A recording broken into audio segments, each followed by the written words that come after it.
আমরা আগে অনেক কষ্ট আছি, পানি পড়তো, ঘর ভাঙ্গা। এবারে তো আমার বাবা আমার একটা ঘর দিল। আমরা এখন খুশি, খুশিতে সে শান্তিতে থাকবো। আমরা তো সাংবাদিকরা আইছে, তারা ঘর দিতে গেল। আমার ব্যাগটি ব্যাগটা হেরা ভিডিও করে নিল, খাওয়া খাদ্য দেখতে গেল, কি দেখাচ্ছে, লবণ দেখাচ্ছি, ব্যাগটা দেখতে গেল, পানি পরে এটা পর্যন্ত একটু করে তুলি। তখন আমার শান্তি। এই বেলা তো পানি পড়তো, ঘর পানি পরে খুব কষ্টে থাকতো আমরা। যে সময় পানি পরে এই কিছু ডাবর টাবর দিয়ে দেয়, পানি যেখানে পরে এখানে, হ্যাঁ, পরে এই আমরা থাকতে পারি। সবাই তো চাই এখন শেষ বসে বসে এখন কোনো কাজকাম করতে পারে না, এখন তো এই থাকানোর জায়গায় চাই ভালো যাতে থাকতে পারি। কিন্তু আমার স্বপ্ন সব পূরণ হয়ে গেছে। আমার স্বপ্ন পূরণ করছে বেরেস্তার কামাল। আসলে মূলত এরা খুব কষ্টের ছিল। ঘর ছিল ভাঙা, ঘরের চাল ছিল না, চালের উপরে হলো আপনার প্লাস্টিক গুলা হলো এরা বিছিয়ে হলো থাকে ঘরের ভিতরে ঢুকে দেখলাম যে খাওয়ার যে পরিবেশ, ওই খাওয়ার পরিবেশও ছিল না। আমি যেদিন আসি ওই দিন তারা ওই স্বামী স্ত্রী মানে একদম তরকারি ছাড়া লবণ দিয়ে ভাত খেত আর কি।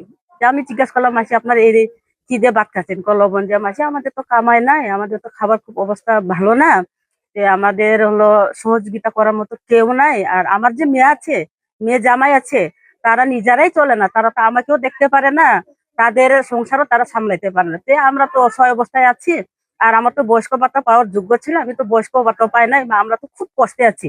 আপনি যদি একটু হেল্প করতেন তাহলে আমাদের জন্য খুব ভালো হতো। আমরা শেষ বয়সে ভালো জীবন যাপন করতাম, অথবা আমরা ভালো খেয়ে একটু মরতে পারতাম, তাহলে একটু ভালো হতো আমাদের জীবন। এই সামনে দুর্গাপুর প্রেস ক্লাবে আমি খবর দিই, তাদের সাথে আমি আলাপ করি। আলাপ করার পরে যাই হোক, এত তাড়াতাড়ি যে বাস্তবায়ন হবে আসলে আমি কল্পনা করছি না।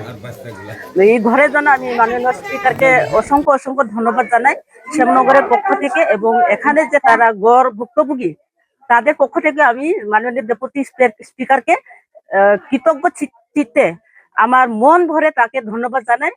আমি আবারও ধন্যবাদ জানাতে চাই যারা দুর্গাপুর প্রেস ক্লাবের সদস্য, তাদেরকে আমি ধন্যবাদ জানাই, যেহেতু তাদের সহযোগিতায় এই ঘর হয়েছে।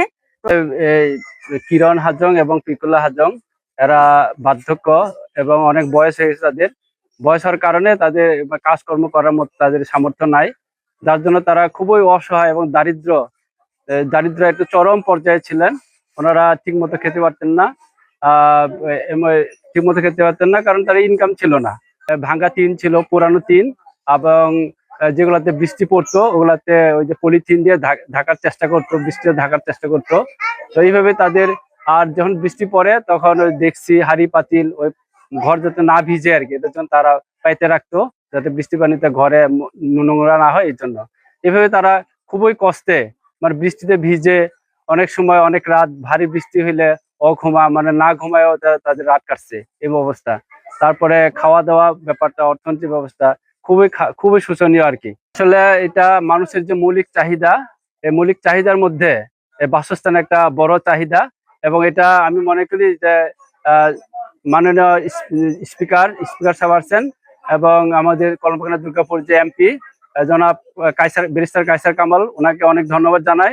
কারণ এত দ্রুত, এত তাড়াতাড়ি একটা সুন্দর ঘর ওনাদেরকে একটা বাসস্থান তৈরি করে দিবে আমরা চিন্তা করতে পারছি না। ওনাকে অনেক অনেক ধন্যবাদ। এবং এলাকার সবাই এই বয়স্ক পুরুষ মহিলার জন্য, এই দম্পতির জন্য সবাই ভীষণভাবে খুশি।